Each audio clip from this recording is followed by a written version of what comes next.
I'm Director of the Australia-China Relations Institute at this university, and our distinguished visiting scholar is a former Prime Minister of Italy, Enrico Letta, Prime Minister of Italy from 2013 to 2014, a distinguished European, the author of half a dozen important books, largely on the theme of Europe. And this is a beautifully chosen moment to pick up some themes and questions about the future of Europe. We met Enrico at the G20 in Petersburg in September 2013. It was my last days as Foreign Minister of Australia. Kevin Rudd would have been there as Prime Minister, but he had to campaign up till the end of the election campaign. You ungrateful electors were about to terminate my splendid 18 months as Foreign Minister. Thank you very much. But I was being voted out of power in the most interesting possible way. I was sitting around a table that included, among other leaders, the Prime Minister of Italy, and we were talking above all about the question of whether the United States was justified in conducting punishing strikes on Syria in response for the Assad government's use of chemical nuclear weapons. How do you institute global order? How do you, in the absence of a Security Council resolution, maintain a global norm? How would you enforce international law? You'd agree, Enrico, that was the difficult subject we were all, in our own ways, trying to find answers for. And it's still unresolved, this question of global order, isn't it? Yes, maybe the situation is worse today than it was 2 years ago when we met in St. Petersburg. First of all, I would like to thank you all for being here. For me, it is a great opportunity. It was a great opportunity, this invitation, and I am really very glad to the Institute and to Bob. I'm really very glad to UTS and Glenn, thank you very much for your kind invitation. I think for me it was really a great opportunity to stay here in this very period and to look at the European situation from here. It is really a privilege because I was obliged in these weeks to look at the European crisis without nuance, without shades, being focused on the essential things, fundamental things. Will Europe resist or not? Will the euro resist or not? Will Greece be out or not? So, and of course, what Bob just said now about the G20 is one of the most interesting topics. We were together there, and we had the idea of we were maybe wasting a great opportunity because we need frameworks, we need places where the global governance can be a positive result, and not just a theory, an idea. And we hadn't. We are always trying to look at these frameworks. The G20 was, and hope, I would say I am maybe a little bit pessimistic, but I fear that the G20 will not be the place when the main issues of the global order can be discussed. My key point on your point, Bob, is the great achievement in the global governance were immediately as a consequence of great global crisis. The first one was the Bretton Woods the Bretton Woods system after World War II. The second main change was the WTO and the euro and the Maastricht system after the fall of the Berlin Wall. Then we had the Lehman Brothers crisis and the financial crisis, the subprime crisis. and we had the G20 and the Financial Stability Board. The key problem was the fact that these two main bodies, frameworks, performed very well at the beginning, 8, 9, 10. They were the places where all the different main actors discussed about the crisis.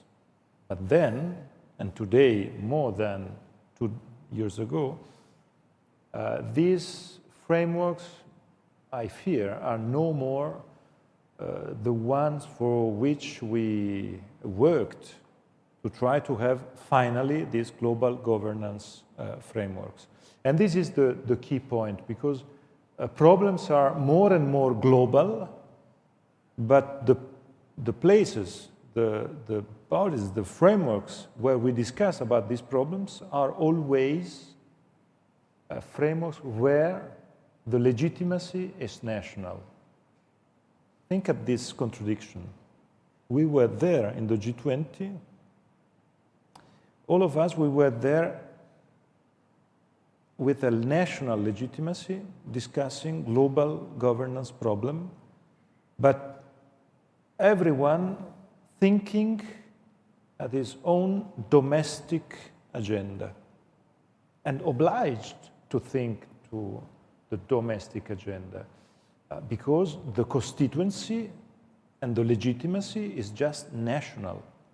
There is no place in the world, in the global governance, where the legitimacy is not domestic, is not national.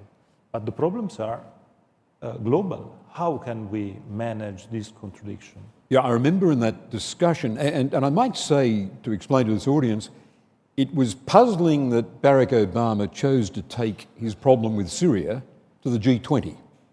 And he only did so in frustration that he couldn't get a Security Council resolution condemning Assad and justifying a punitive strike on Damascus. He couldn't get that because of the Russian and Chinese veto. So in what was an economic forum, the US president was sitting there with us at the round table saying, will you back me in taking punitive strikes at Assad? Talking about a domestic agenda, I remember in the very frank discussion, and you'll excuse me for revealing it, you said, among other things, one point of pressure on you was the Pope's opinion, the Pope's condemnation, the Pope's refusal to endorse or approve a punitive strike on Assad in the absence of a Security Council decision. That's a good example of domestic pressure. Yes, and the good example is also linked to the fact that this discussion we had there was a discussion demonstrating the weakness of the UN system today. On Syria, the UN system demonstrated all the limits and all the difficulties.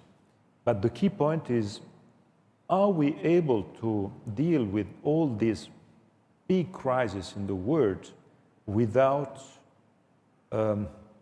frameworks and institutions, global governance places where we can talk and decide and deliver something?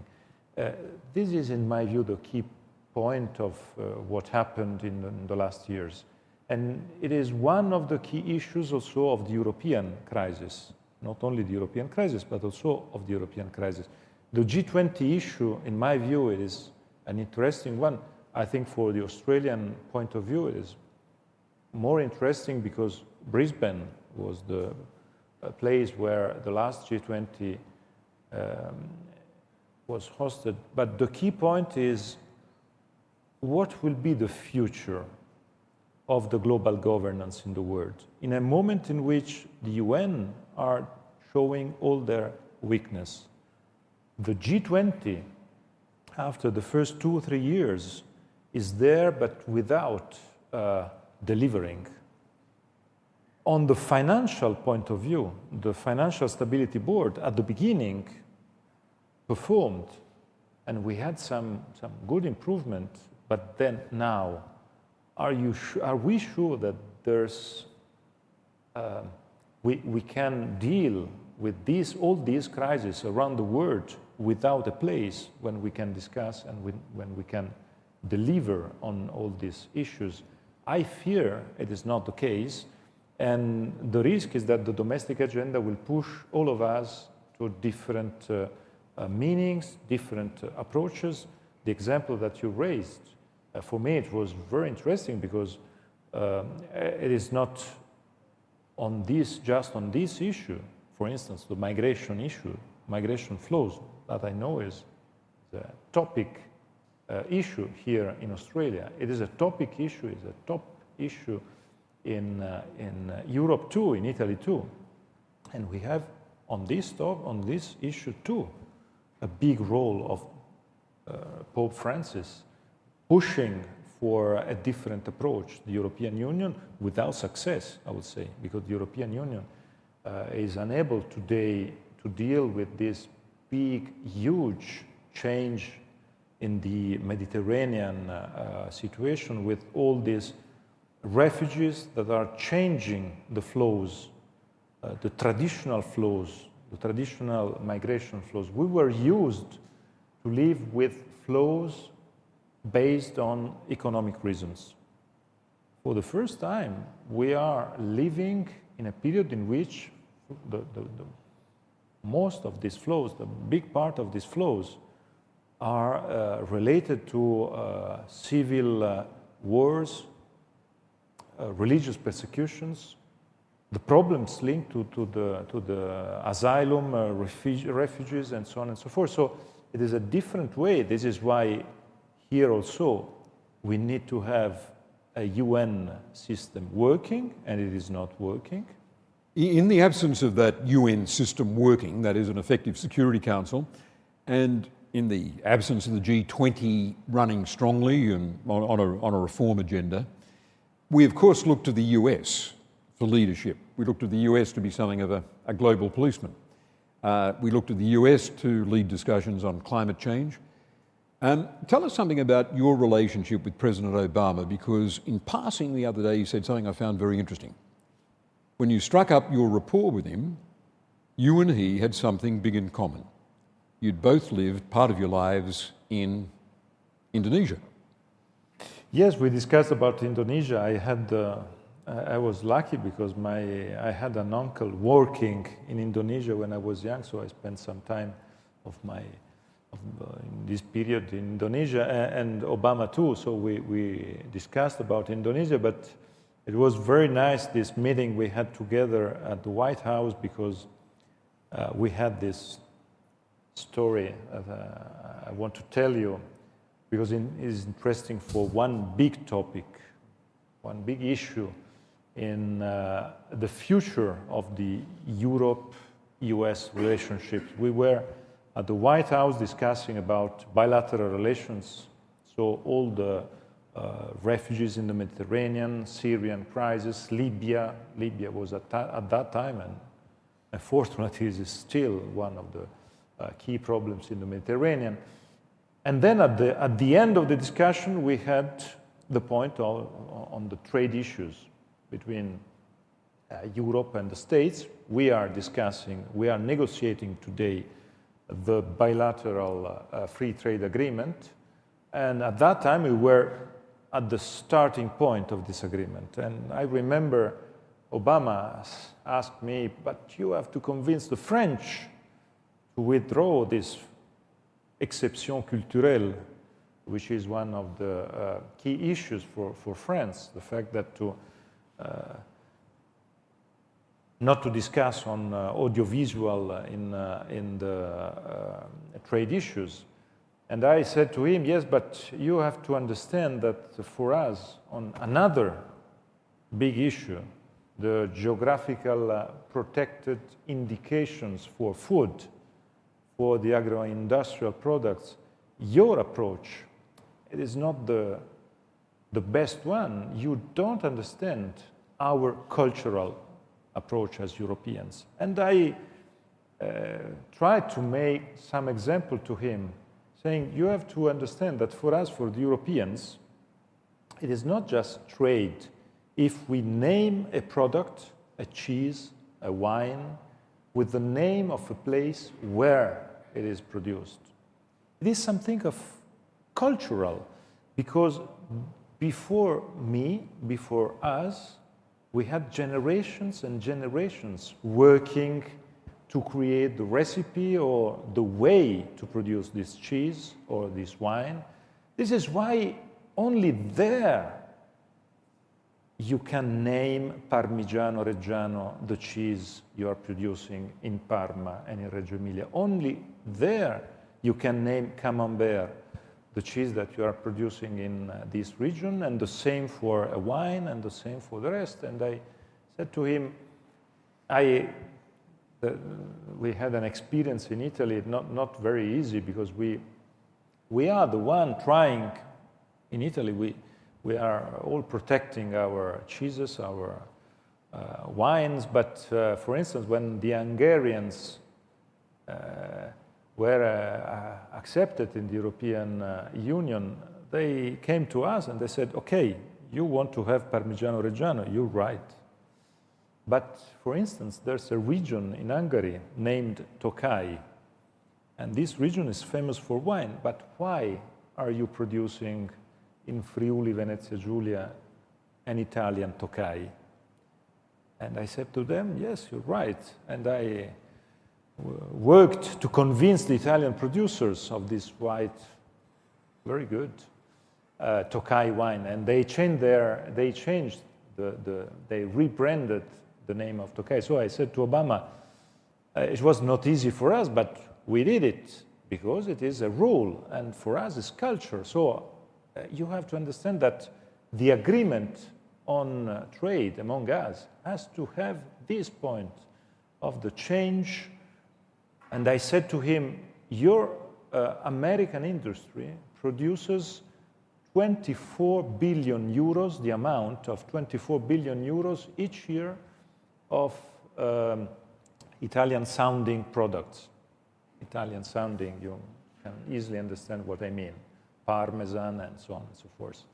And he said to me, the export, the Italian export to the American market is no more than 2.8 billion euros. So it is a big difference. So at the end of this big discussion, I don't want to be long on this point, but he said, you convinced me. I understood a good point. It's a good point. Then we stopped our discussion because he said, okay, now it's time to go to lunch, to have lunch. And we moved to the dining room and we had lunch. And in the menu, I read the menu of the lunch. And the first course of the lunch was arugula and parmesan. And I said to me, but look at this. How can it be possible?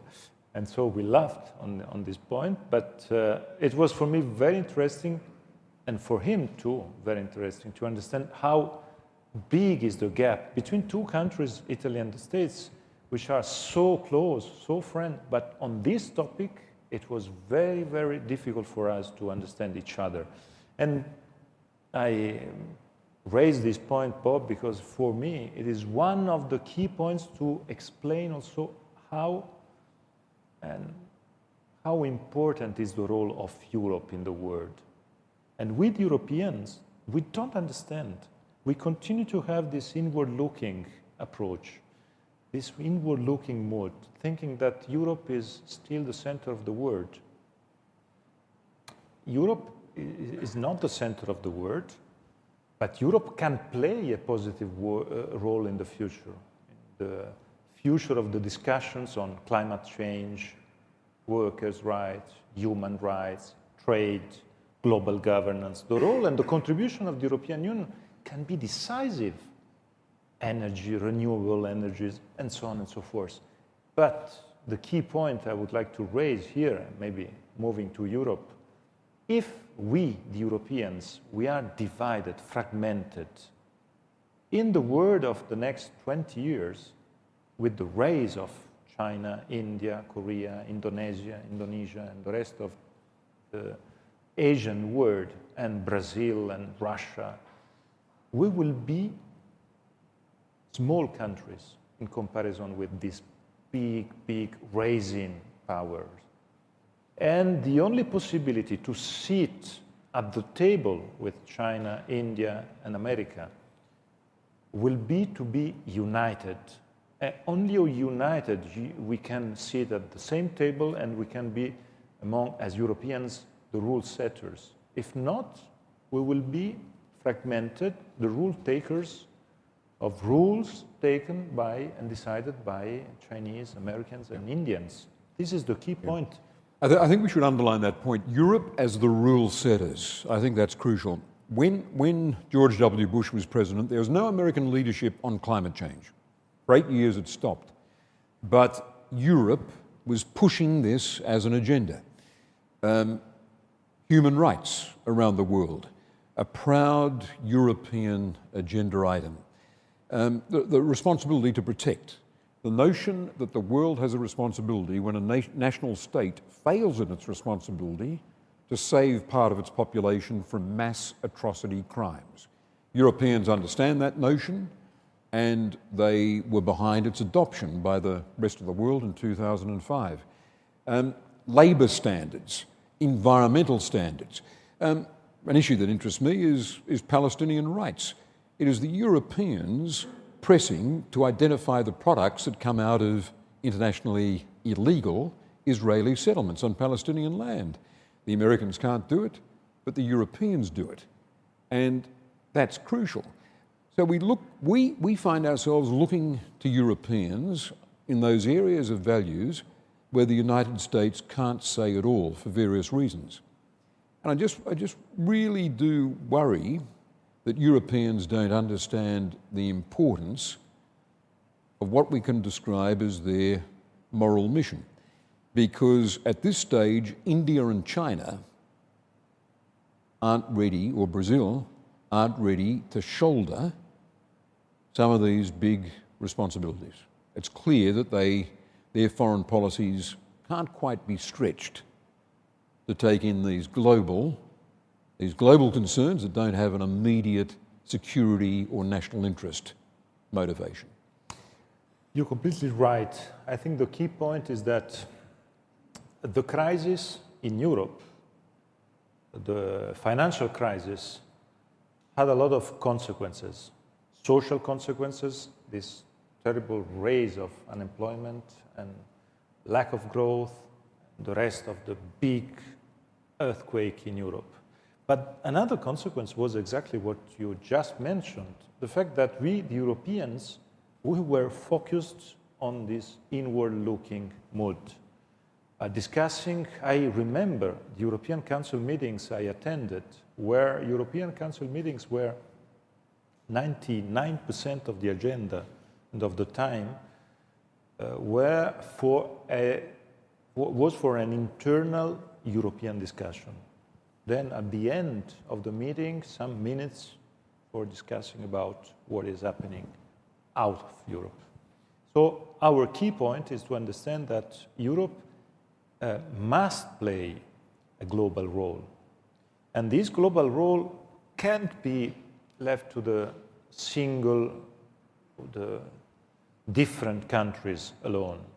Because the scale, the dimension of these countries, one by one, is not able to stay at the same stage with the rest of the world today. This is why I think the key problem for us is to exit from this crisis, to exit from this inward-looking mood, and to try to play this global role that we didn't play. The key point in these very days of this third nightmare Greek crisis is exactly the fact that we are discussing about Europe, around Europe, we are there, but we are always discussing in this inward-looking approach. We need to be absolutely aware of what you said. And this is a crucial role. I think this crucial role needs leadership, but we need, of course, to exit from this nightmare. This is why my feeling on what is going on in this period, in these very days in Greece, it is that we need to find a solution in this week. We can't waste other time. We can't wait for other months or years without a fundamental choice, that is the choice that we stay all together in Europe and we want to overcome this crisis.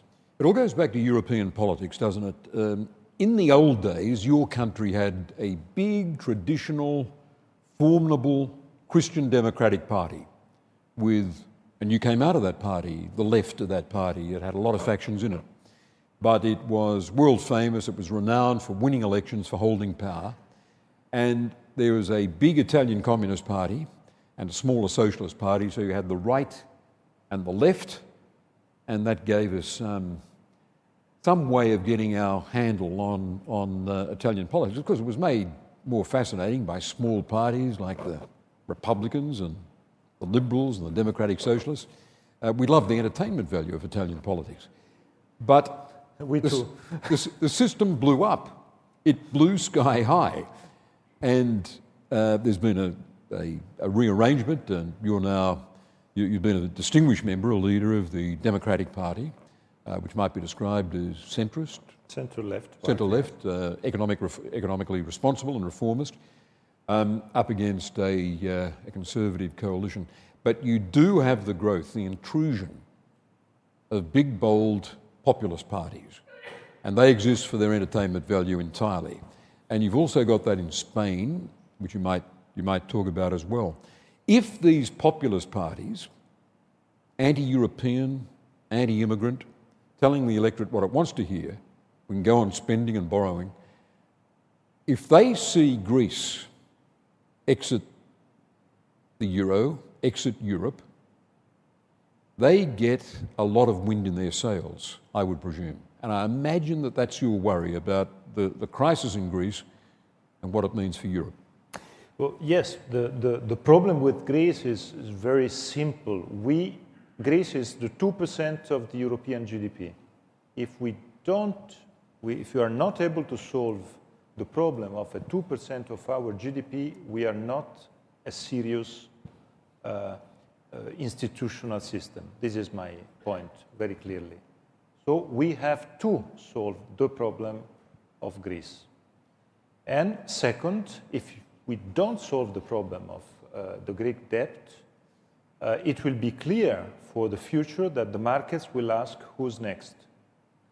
And for who's next, I don't want to discuss about who's next with you. But the key point, in my view, is the fact that our discussion on the future of the European Union is also the fact that, exactly what Bob said, we are in a moment in which, in a period in which there is not only a social earthquake, not only an economic earthquake, but the third consequence of the crisis is a political earthquake. And the political earthquake can be described as not only usual traditional terms. It is something more complex because it is linked, in my view, also to this very moment in which the new role of the internet in politics is completely changing the relationship between voters and institutions. So today in Europe, we are experiencing this big change. We were used to have a two-party system in all the big European countries. Two-party system means, like in Australia, the two main parties together, they have 80% of the votes, 70% of the votes, 90% of the votes, and the rest is small parties. Today in Europe, we are living in a system in which, in Spain, in Italy, in France, the two main parties are altogether no more than 50% of the votes. The rest of the system has new parties, non-traditional parties, and so on and so forth. So it is very complicated to find a new path for finding coalitions and for create a new political approach. And the most interesting thing, in my view, today is the fact that the true cleavage in our political discussion, it is no more left and right in this period. I would say it is more establishment, people. And this cleavage, people against the establishment, and no more left and right, is something that is absolutely linked with the revolution of the internet, that is very clear. It is a sort of horizontal way to discuss and to avoid to give authority to somebody who has authority just because he has a role. The problem of authoritativeness, not only authority, is a problem of the role of the internet. And in Southern Europe, first of all, is the role and is the question, the problem of the youth unemployment. That is the key problem of my country. I'm sure that is the core of the problem of my country, but the rest of Southern Europe too. So we are in a situation in which we need, in these very days, to find a solution for Greece. I think, personally, that the combination between three things. One, the result of the referendum in Greece, strengthening Tsipras and his government. Second, the decision of Tsipras to fire Mr. Varoufakis. Third, a positive reaction from the European leaders saying we are ready to negotiate again. These three first steps are saying that the agreement is possible, and the agreement, in my view, is needed.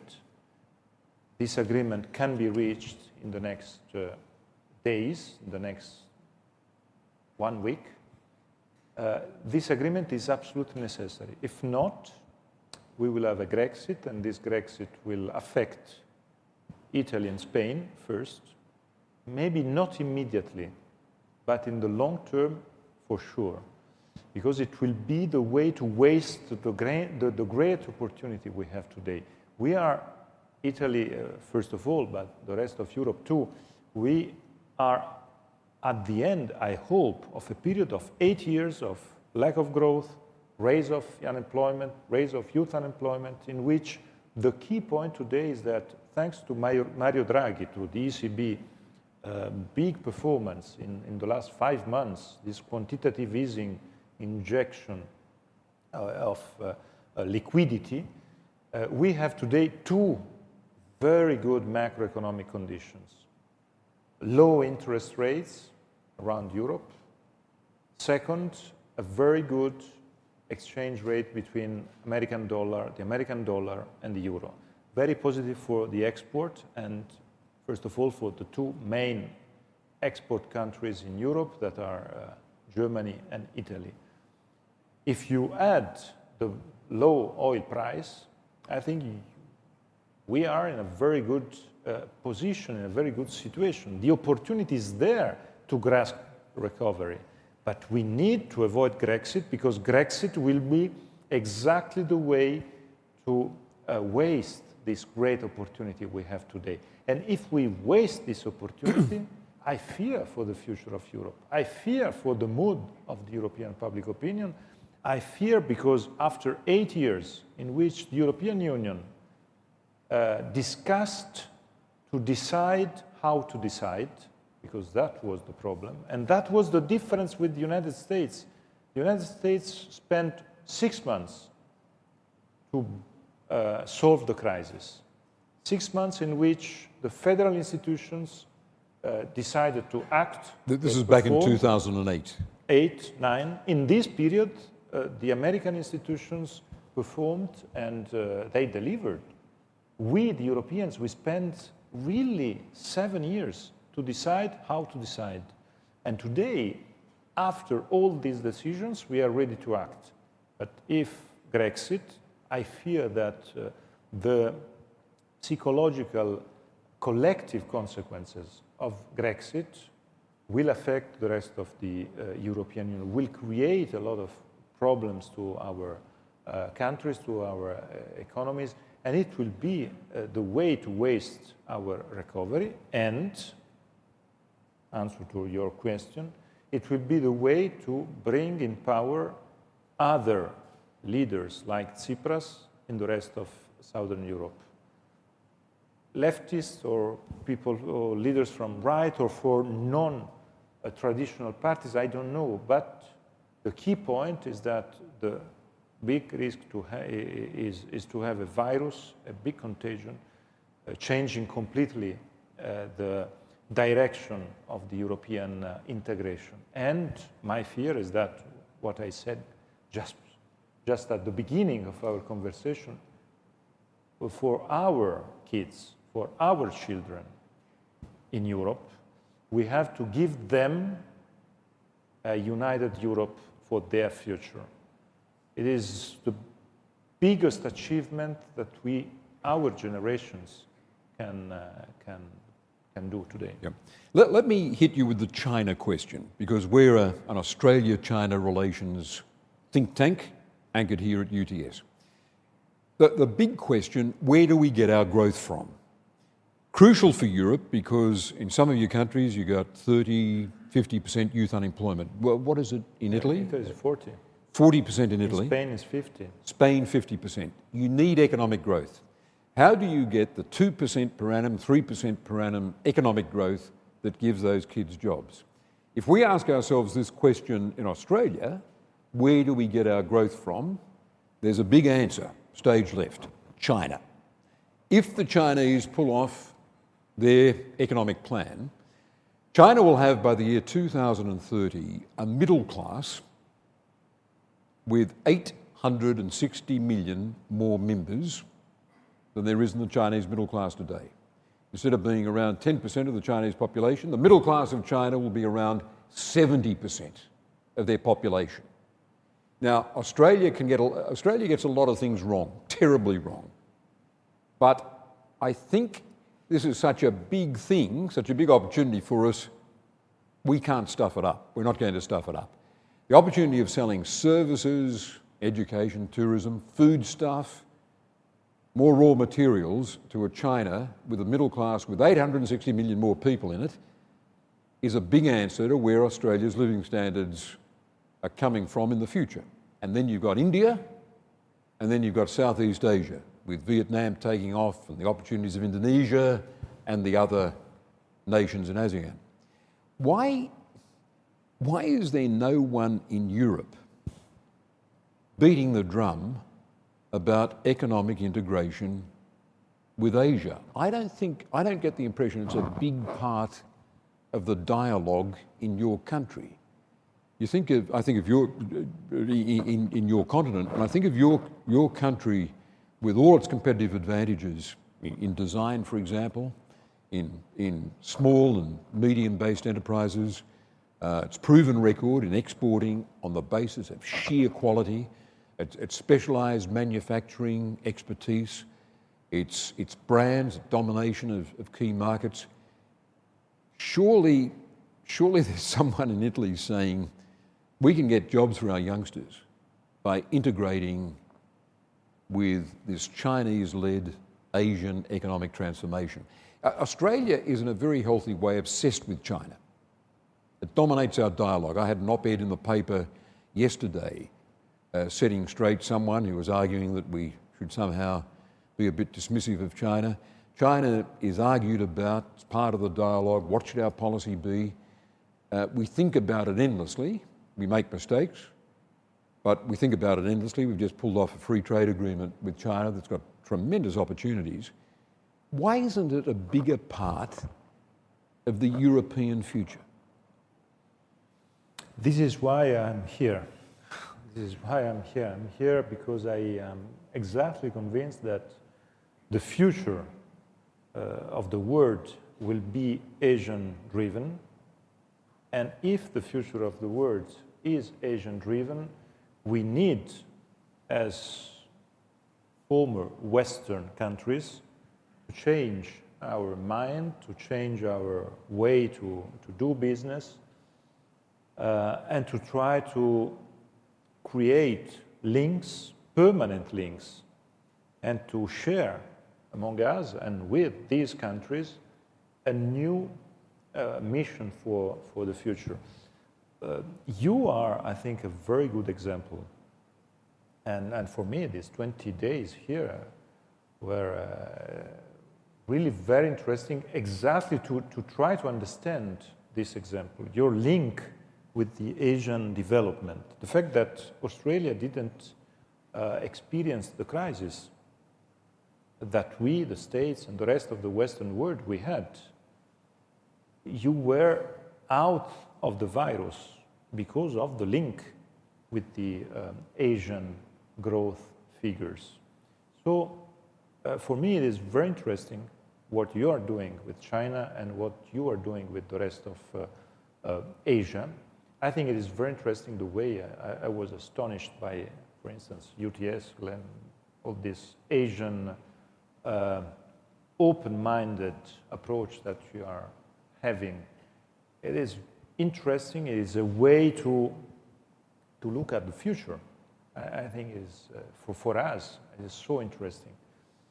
And I think that here there's a problem for Europe, because we are all focused, as I said before, on the domestic agenda, and when we are discussing about something out of Europe, we discuss about the Islamic threat. This is the only key issue today in the big political and cultural discussion in Europe. I understand and I know that is crucial, but the future, this century, will be the Asian century. I think it is for granted. And we have to organize ourselves to share with these countries in the world to have a burden sharing of responsibilities, first of all, to try to have a cooperation. For instance, how it is possible to, for Italy, for a country like Italy, it is very interesting the cooperation with the ASEAN countries. They are countries at the same dimension that our dimension. Vietnam, Thailand, Malaysia, even Indonesia. Countries with the scale, the dimension, countries with 96% of their companies are SMEs, like in Italy.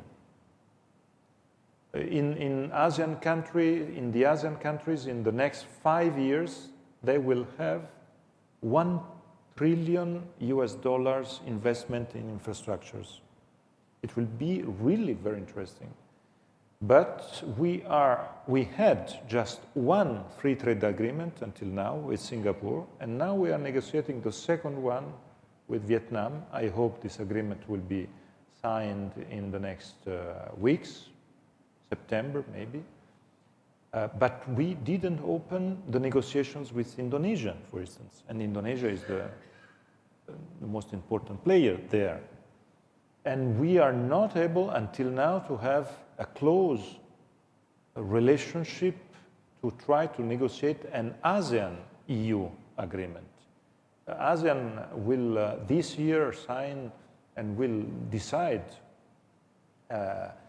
a single market agreement, an internal single market agreement. It will be so interesting for us because ASEAN and the European Union, we share one value that is not something of marginal. The European Union and ASEAN, we are both union of minorities. We are both union of minorities. None of us in Europe is majority. We are all minorities. In the ASEAN countries, it's the same. ASEAN is the group of 10 countries. They are all minorities. None of them is a majority trying to impose his will to minorities. So it is a very good possible relationship, but we need to push this relationship not only at the business level. We need to push this relationship at the political level. We need to think in Europe that it is a strategic mission for the future. That is, unfortunately, not the case until now. China. How is it possible that, for instance, the political relationship are better than between Italy and China than the one between the European Union and China. We had in the last 2 years problems in improving the relationship between the European Union and China. We have a lot of problems. We took, as European countries, a very courageous decision about the new bank, the new infrastructure bank. We decided to apply, and we, the Italians, we are the 32nd member of the new bank, and we decided to do it all together, the British, the French, the Germans. It is, I think, a very interesting perspective. We have to invest there. And China, for us, for Italy, is today the second most important partner in terms of trade out of Europe. The first one, of course, is the United States, but the second one is China. So the relationship on the business level, the relationship are very, very good, very positive. But we have to improve this relationship, and we have to create at the political level something that is more ambitious. This is why I think we are very interested in understanding how you are dealing with these issues.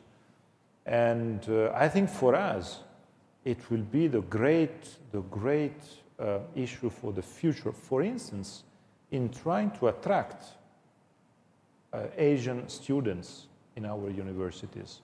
We have just few numbers of Asian students coming in the non-Anglo-Saxon European universities, and this is not a good thing. I think we have to change it, and we have to improve this kind of relationships. This is why I think your experience is so interesting for us. It is a great experience, and the way in which we are working on these deals, I think is very interesting. Very important. We'll end with this little paradox, and I'll invite people to think about your questions. But here's my view, and that is that Asians come to Australia, and China and the Indian subcontinent are our biggest source of migrants today. They come here because, among other things, they're attracted by the European values that underpin Australian life.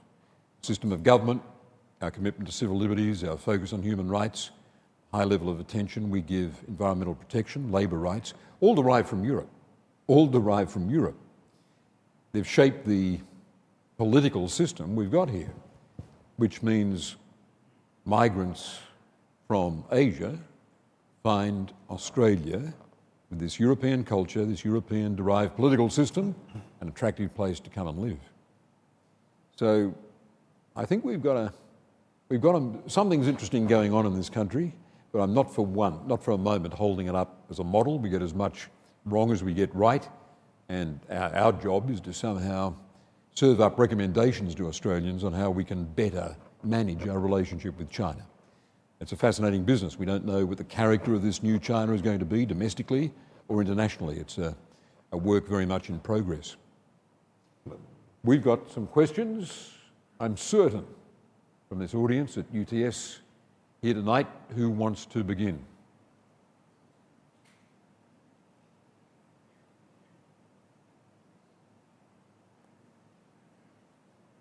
Sorry, is that a hand up there?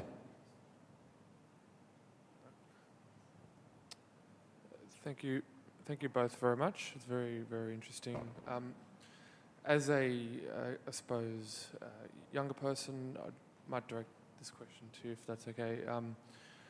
In terms of narrative of the EU and the relevance today, it might be difficult for a lot of young people to relate, either overseas, not in the EU, and also in the EU. Is that something that members in decision-making positions are considering and really bringing a narrative of relevance to the younger Europeans? I think your point is the crucial one, because the generation of my parents was the generation with the war in mind. And the war was the narrative to build the European integration at the beginning, to avoid a new war among us.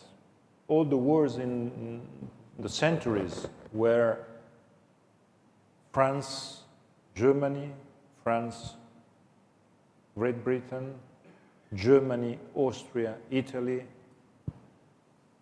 So I think the picture of Mitterrand and Kohl, hands in hands in Verdun, was the picture and the big image of what was Europe.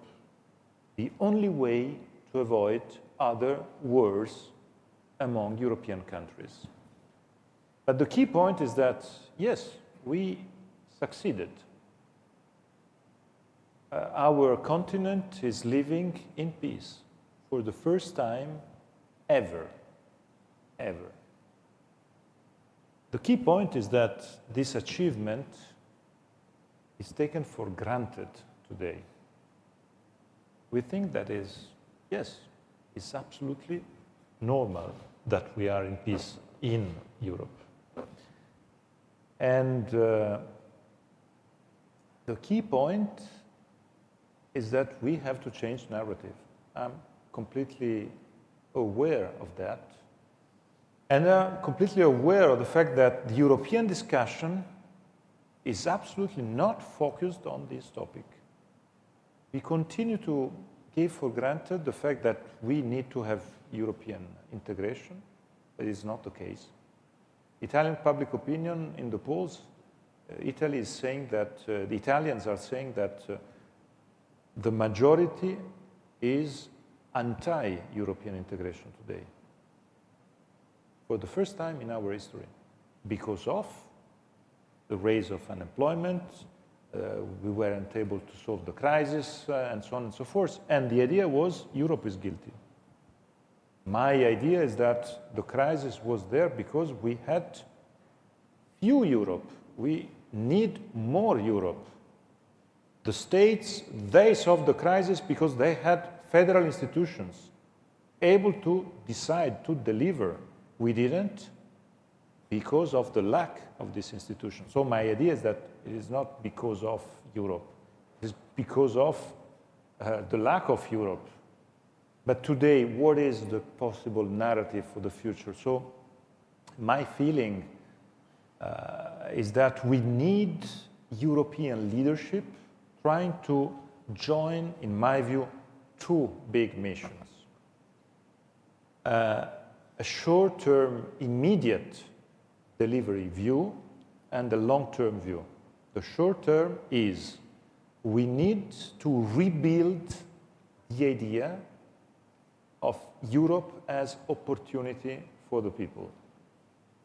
As it was at the beginning, as it was for my generation, a big opportunity to move around Europe, to study in another country, to work in another country, to avoid borders, to avoid to change money.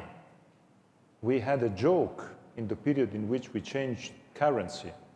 Take 1,000 euro, 1,000 euros, and try to have a trip around the 28 European countries, member states, and try with this 1,000 euro to keep these euros without spending any euro, but just changing at the border in the other currency.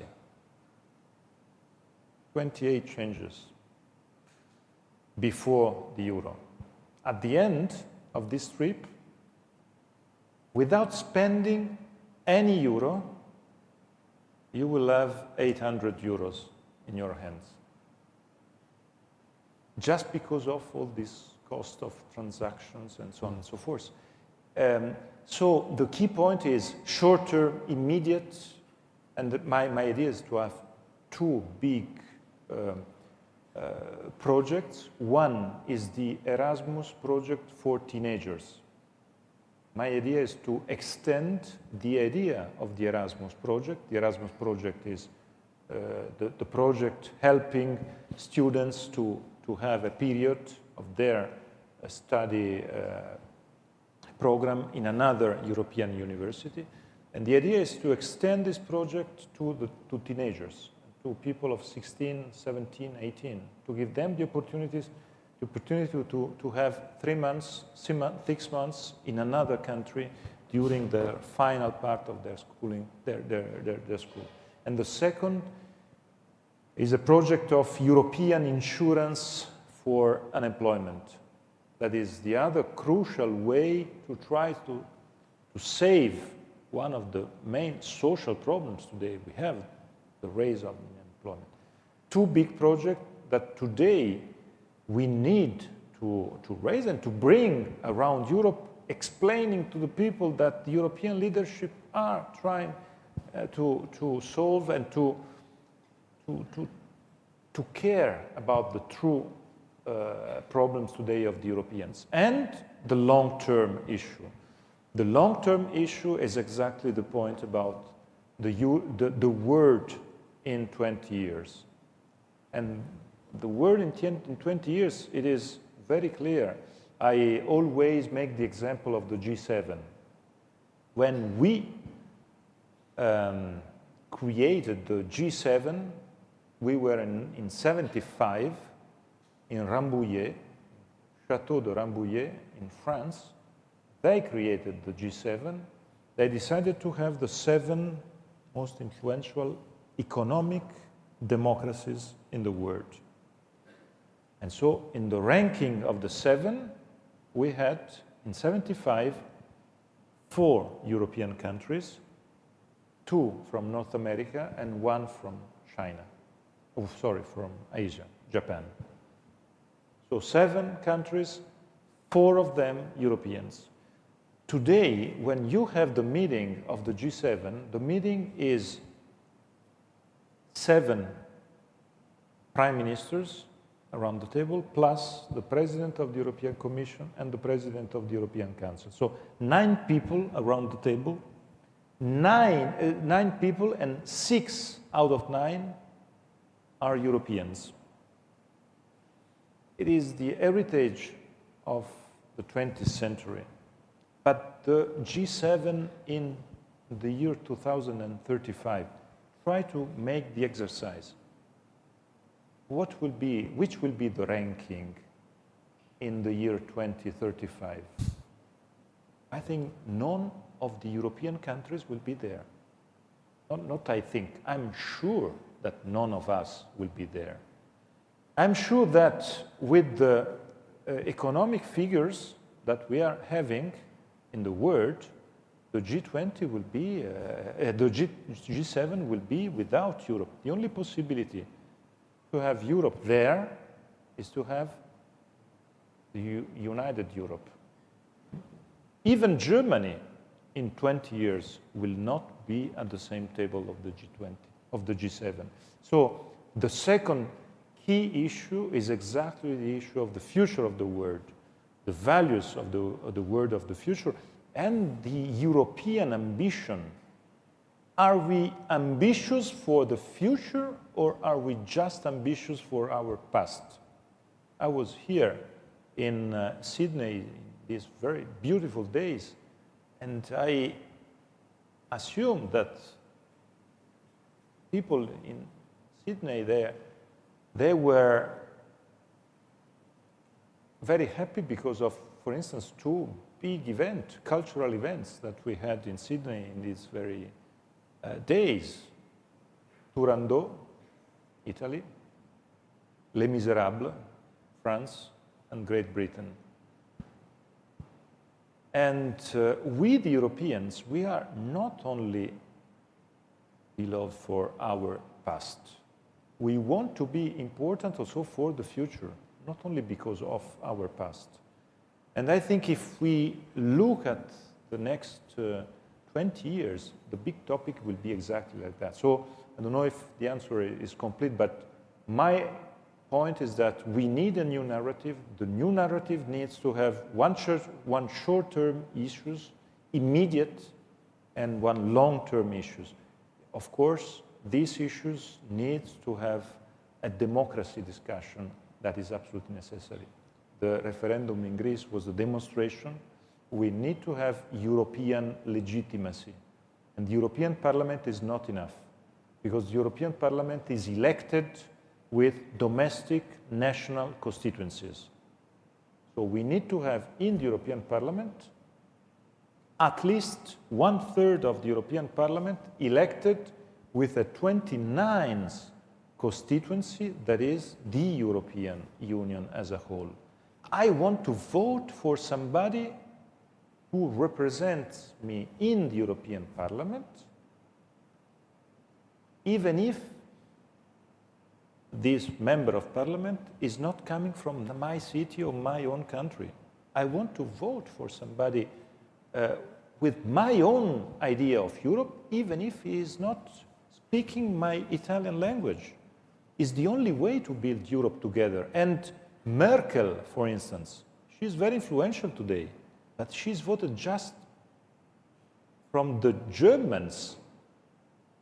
But their decisions and her decisions are very influential to my life as Italian. The decision of the Greek referendum today, they are very much influential to me also, to Spain, to France. So we have there a problem, a democratic problem, and we have to solve it. Another question.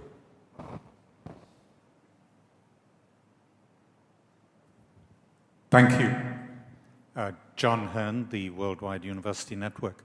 I wonder if I could ask each of you to comment on where you think China puts Europe in its ranking of international relations, and whether China considers Europe to have been a bit too absorbed in its own experiment and soft power. And if I may link to that, why is it that Europe is not more resilient to Brexit? Isn't it just a kind of a reality check that it's gone too far too fast, that bad behavior has been rewarded, fiscal behavior? What do you mean with resilient with Brexit? That it couldn't lose a member and get over it. Maybe on this second point, you know, the key point is that, and for me it was very good to be here in this period, because from Australia or from China or from Brazil, you look at Europe and you say, but if the European Union is not able to solve the problem of 2% of its economy, this is the demonstration that the European Union doesn't have enough resilience, enough institutions, enough strength to solve also other problems. If Tennessee fails, I think in the financial review, you will not find any mention to the failure of Tennessee, because it is not an issue. The federal American budget will solve it in 2 minutes.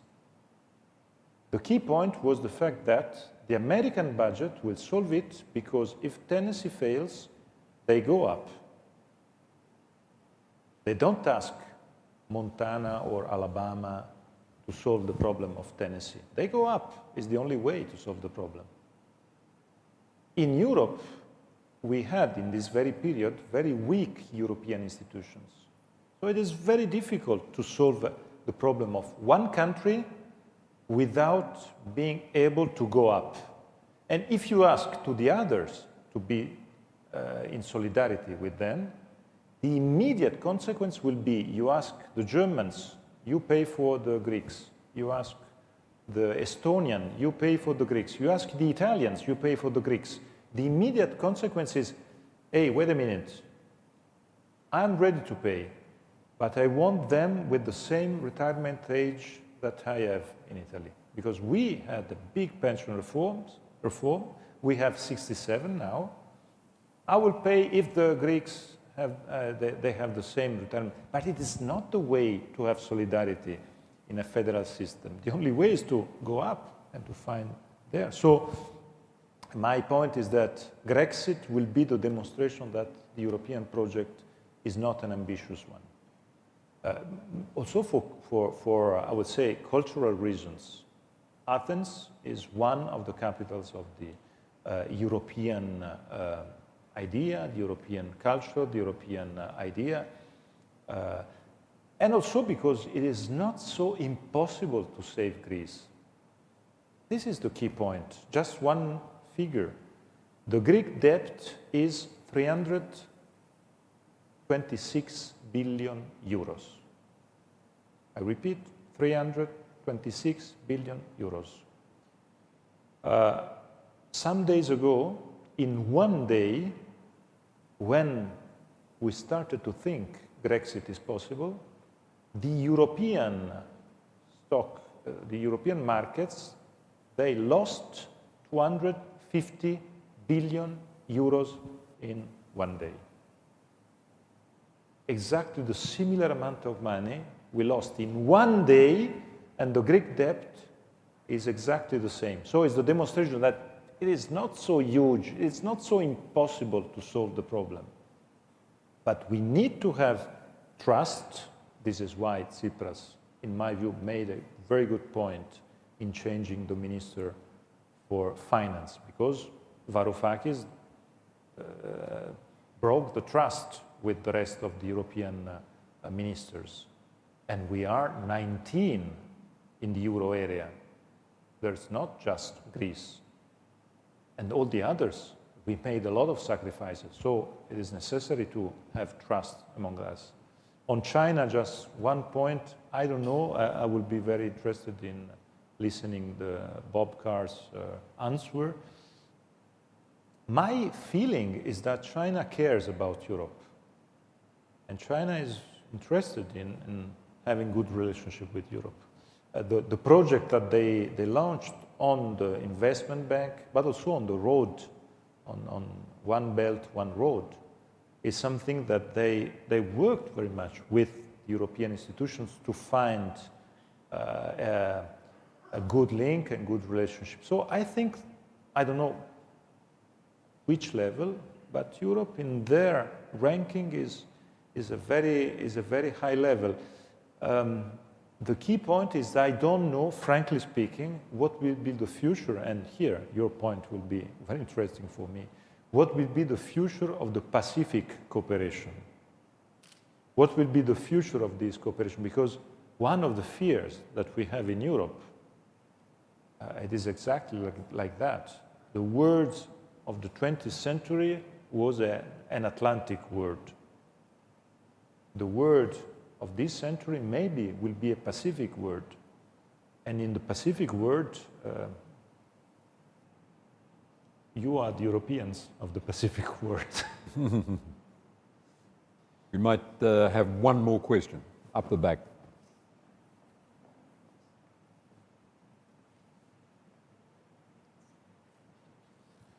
Why is it taking so long for EU to accept Turkey as members? Sorry? Why Turkey has been? Why it's taking so long for EU to accept Turkey as member? In my view, because we didn't understand that the European Union needs a more flexible architecture. Turkey is not a very easy issue. Turkey is a very complicated issue for many reasons. It is not easy to say that Turkey is Europe. For me, it is Europe. But it's not automatic to say that Turkey is Europe. So there is a cultural issue there. There are many other aspects, but the key point, in my view, is the fact that we didn't have, at the beginning, the good, flexible architecture. What I mean that today we need to think at the European Union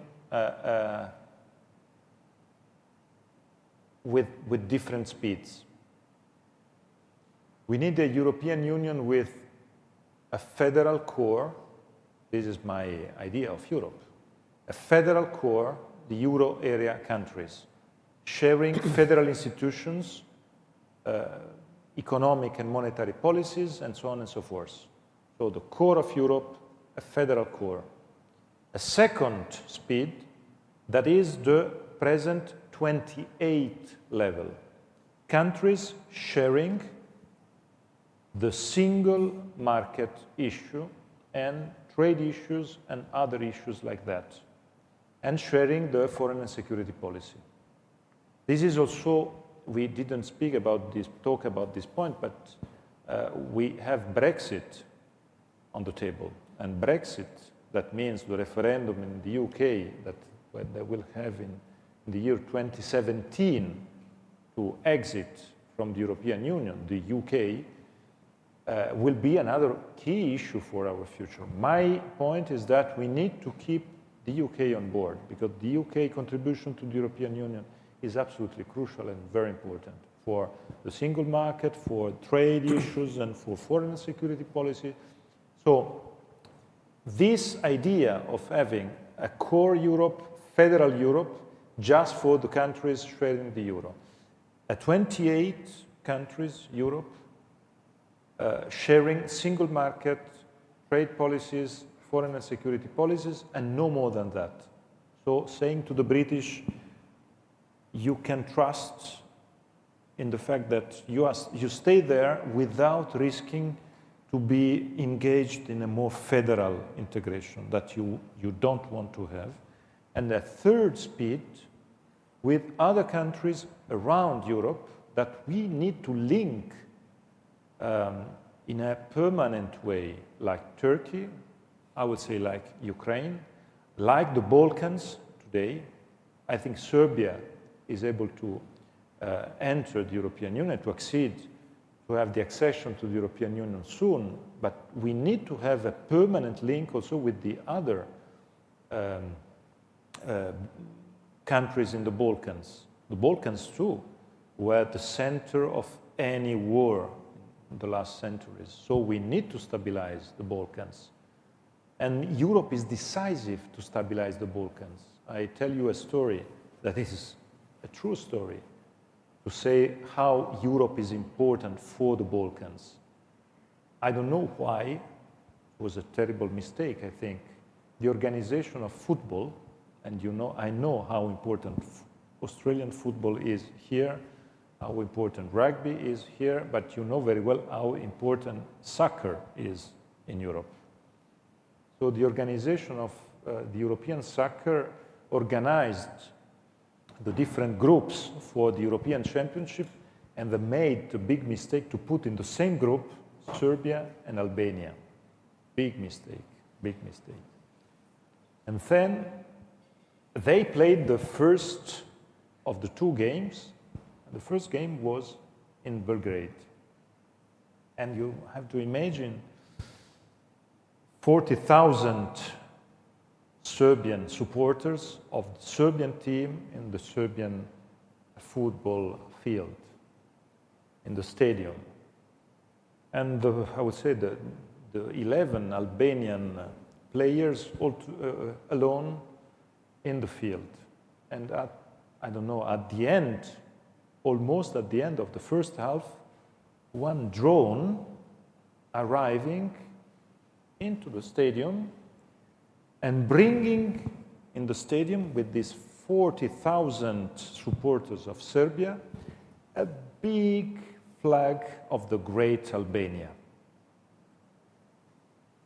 Of course, immediately an earthquake in the field with the players fighting to take or to save or to destroy this flag. The risk of a civil war. It would have been a civil war in another time without Europe in another situation. Some hours later, Merkel called both the two prime ministers, Prime Minister of Albania and the Prime Minister of Serbia. And they said to them, you have to solve immediately the problem without any problem of security. If not, you will never be member of the European Union in the next century. And she convinced them because they solved the problem immediately, without any problem. It was the demonstration that the link of these countries to the European Union and the path to be member of the European Union is still crucial for them. And this story is the demonstration that we need this third speed, this big group of countries sharing some policies with us. And in this group of countries, Turkey can be there at the beginning, and maybe in the future can become one of the members of the second group. But I think it was a big mistake in the past not to have given to the Turkish government the possibility to continue this roadmap, this path, and so on and so forth. I personally, I was always in favor of Turkey accession. It is decisive to keep Turkey linked to this European values, European world. I think for the geopolitical order, it is absolutely decisive. So I think it's still an issue, and I hope this kind of new architecture can and could, but we need political leadership to do it, and I don't know if it is the case.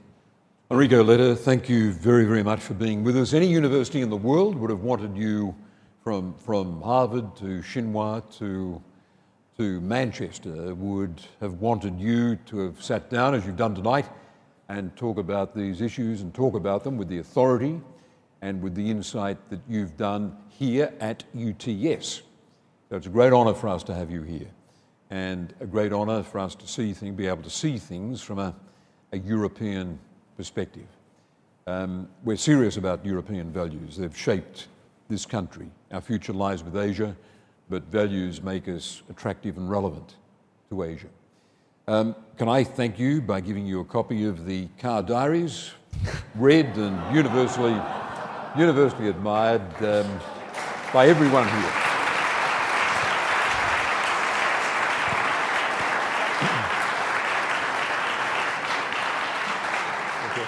Soon to be translated into Italian and other European languages. And may I leave you a copy of, I'm sorry it's in Italian, but my book. I decided to take an African proverb for the title of the book. The African proverb is, if you go fast, do it alone. If you want to go far, do it together.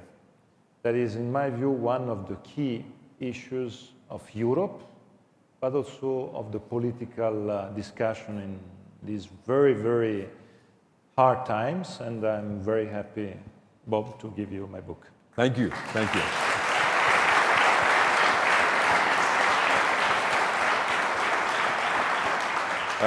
We've worked, former Prime Minister Letta, very hard during his visit. He's done a lot of interviews. He's done masterclasses here at the university.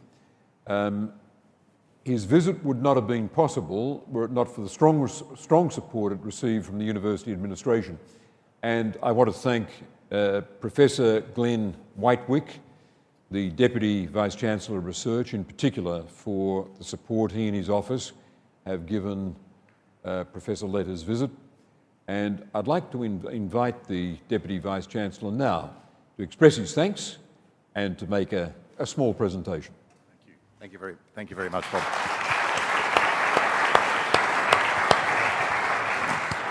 I'll be very, very brief. I would very much like to thank Dr. Letta for his visit.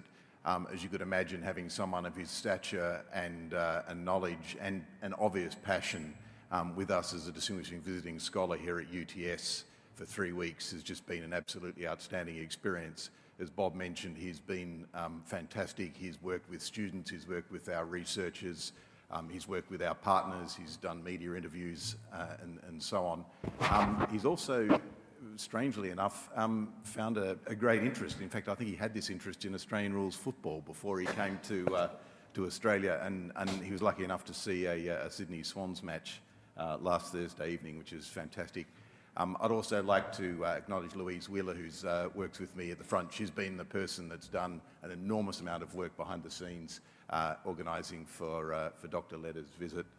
I'd also like to just acknowledge the UTS Ensemble in Residence, the wonderful musicians you heard earlier tonight. We're lucky enough here at UTS to have this wonderful ensemble. They are actually the Australian Piano Quartet, and just interestingly, they've just arrived back from performing in Europe. So they've enjoyed and contributed to some of the fantastic European culture. Again, if you could just join me now in thanking both Professor Carr and Dr Letta for their time this evening.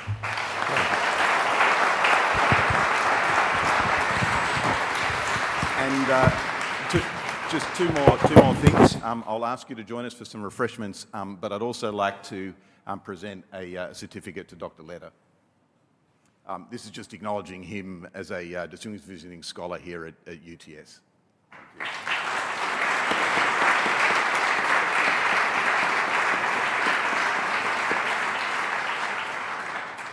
And let's have some refreshments.